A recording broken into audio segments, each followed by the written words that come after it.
Hi, I'm Sambo Patrick, naturopath and hormone expert, and I get asked this question quite a lot, and it's how can I lower my testosterone, or one's testosterone being a girl, naturally without medication. So if you've been diagnosed with this issue, high androgen state or high testosterone state, or polycystic ovary syndrome, or even endometriosis, if you've gone down the medical route, often you'll be offered the pill. It might be a testosterone blocking agent, or it might be just a general pill, or some diabetic medication, because we do know that high testosterone has a very strong link with insulin, and that's on the cell wall, and that's because of how it interacts with inositol, which is used to be called vitamin B7. Anyway, how can you manage it naturally without the need for the pill or the need for diabetic medication? Because obviously your body is creating this state, and therefore your body can relax and bring the testosterone levels back down to normal just by knowing a little bit more about it. So today I want to share with you at least 6 things that'll do that. And how do I know that? Because I've practiced it myself, and I also see it work in the clinic. Now, I've just taken some notes so I don't miss anything. Now, testosterone is our survival hormone. So if we're in survival mode or anger mode, or my gosh, I've got time pressures that I don't know if I'm going to fulfill today, setting ourselves up, high achievers, or that sort of thing, testosterone starts to go up. Now, to lower that, we have to fulfill ourselves with the opposite hormone, which is oxytocin. Now, oxytocin is this beautiful hormone that I really wish I could bottle and just put in the water for everyone, but we can bottle it ourselves. We can generate it ourselves. And oxytocin is the connection and the love drug, or the love hormone. It's not a drug, it's a hormone. So anything that makes you feel really connected and close and loved, a hug from a partner, a hug from your children, a hug from a stranger, a hug from going to the markets and just hugging the farmer who's making your food. A hug is a really powerful way to increase your oxytocin and drop that survival angry hormone testosterone. Mindfulness is another way. Now, mindfulness is about, buzzing around in the car or whatever you're doing, going, how do I feel right now? Like, honestly, no one else is hearing this internal conversation. How do I feel out of 10? Oh my gosh, I'm 8 out of 10. Why is that? Oh, because I've got a barbecue on today. I'm running late for this. I thought I was going to get to netball. Blah, blah, blah.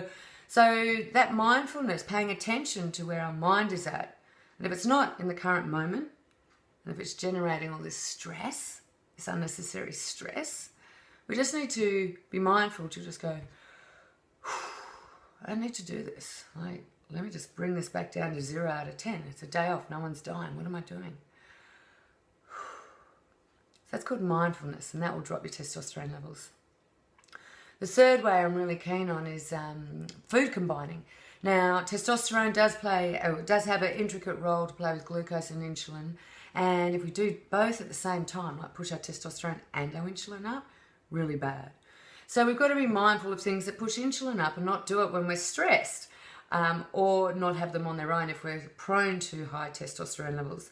So things that will push insulin up are things like carbohydrates. In fact, it's the main thing that pushes it up. So I call them sugar-based foods, but they do look like fruit. They do look like vegetables. It does look like alcohol. So anything that's had an origin in the ground typically will be high in carbohydrates. And vegetarians, that includes your pulses like chickpeas and legumes, because whilst they might have some protein, which is really valuable for you, they're also very high in carbs. So some of them are. I don't want comments about legumes here. I'm just saying that most legumes are predominantly carb-based with some proteins. Anyway, if you're going to do that, you need to offset those carbohydrates and that insulin burden with some proteins. So never have carbohydrates on their own. Even if you're drinking alcohol, don't drink it on its own. Have it with some protein. Have it with some meat and buffer those high insulin levels. And that will help you keep your testosterone levels to a minimum. The fourth way is through exercise. Now, when we exercise, what happens is there's what's called a GD4 receptor site on the cell. It opens up. It allows glucose to come into the cell without the need for insulin. Now, for many of you, balancing testosterone and insulin at the same time is going to be really important. So daily exercise is a minimum. If you can exercise twice a day, even better. If you can look for opportunities in the workplace or just in your everyday life, just to take your feet, not a tram or a taxi or drive, just walk. So 15-minute walk to the shops is fantastic. And just spread the day through lots of little bits of walking, and that will also help with your insulin, which will help with your testosterone.